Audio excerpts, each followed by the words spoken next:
It is so important to understand this. If you want to influence and help people, here's the key. Success is a doing. You've got to actually do it. Activity is high priority in the life process to try to get maximum benefit out of what we have available.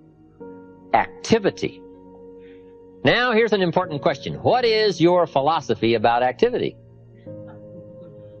What about hard work? What about long hours? What about full days? If you're doing something, how hard should you go at it? How much time should you put in? Everybody has to develop their philosophy about activity.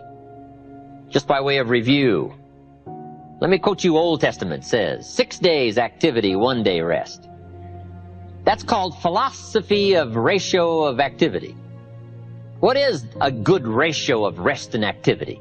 Old Testament says 6 days of one, 1 day of the other. You say, well, that's kind of old and outmoded. Well, maybe it is. I don't know. Maybe that's too old a philosophy. The old 6-1. Now, we've got it down to 5 and 2. Maybe 5 and 2 is okay. I don't know. If God would have thought of 5 and 2, he might have made it 5 and 2. But we've all got to have a philosophy about activity.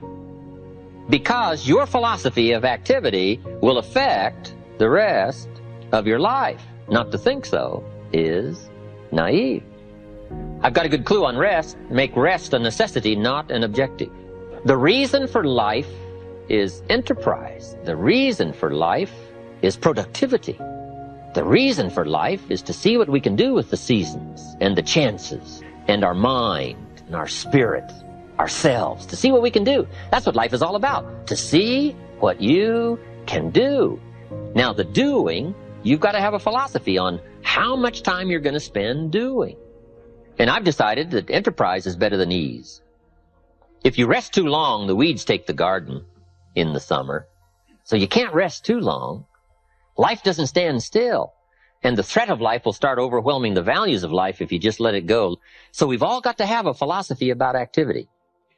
Let me give you one of the best I know. Here's what it says. An ancient phrase says, whatever your hands find to do, do it with all your might. That's a philosophy.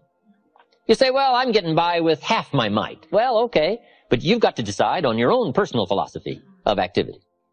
Now, this philosophy says, do it with all your might. Do you think there's any value or virtue in that? Well, I don't know. You've got to decide. You've got to weigh this out, right? You've got to evaluate it for yourself and put it on your own mental scales, and you've got to come up with your own answers. How hard should you work? I'm teaching kids now the ant philosophy. The ant philosophy. An ancient story says everybody should study ants, especially lazy people. The ant philosophy. Let me give it to you. It's very brief. Number 1, ants never quit. Good philosophy. If they're headed somewhere, you try to stop them, they'll look for another way. They'll climb over, they'll climb under, they'll climb around, they keep looking for another way. What a neat philosophy. Never quit looking for a way to get where you're supposed to go. Number 2, ants think winter all summer. That's an important philosophy. You can't be so naive as to think summer all summer. You say, well, isn't it nice? You can't think nice when it's nice. We will call you naive. An ancient story says, don't build your house on the sand in the summer. Why would we be given that advice? Because it's easy to build your house on the sand in the summer, but you must not be so disillusioned. So ants are smart. They think winter all summer.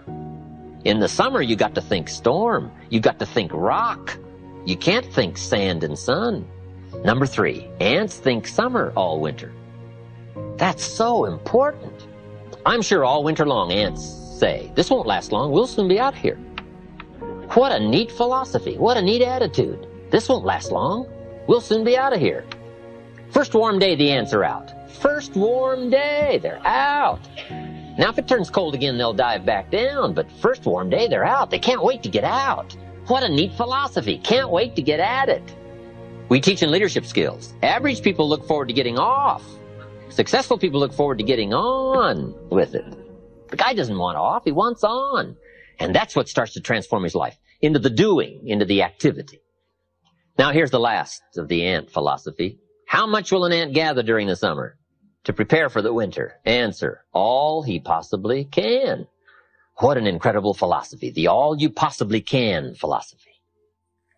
How much should you do? You got to come up with a philosophy of how much should you do. We're all governed by our thinking, our evaluation, what we've decided and how we feel. And this is a big question. What should you do? Shoaff gave me the best answer when I was 25 years old. Here's what he said. Do all you can. How many books should you read in the next 6 months? As many as you can fit into your schedule. Because the book you miss won't help. What if a guy missed the book, Think and Grow Rich? The guy's 40 and poor and he missed the book. He lived in the right country, but he missed the book. He was a nice guy, but he missed the book. He was very sincere, but he missed the book. He worked hard, but he missed the book. I'm telling you, if you miss the book, no telling what treasure will be missing in your life if you just miss the book. How hard should you work? The ant philosophy. The man says to me, I'm making about $50,000 a year. Isn't that enough? Now, what would be your philosophical answer to someone who says, I'm making $50,000 a year, isn't that enough? He said, my kids are doing okay, and he said, I got my bills paid.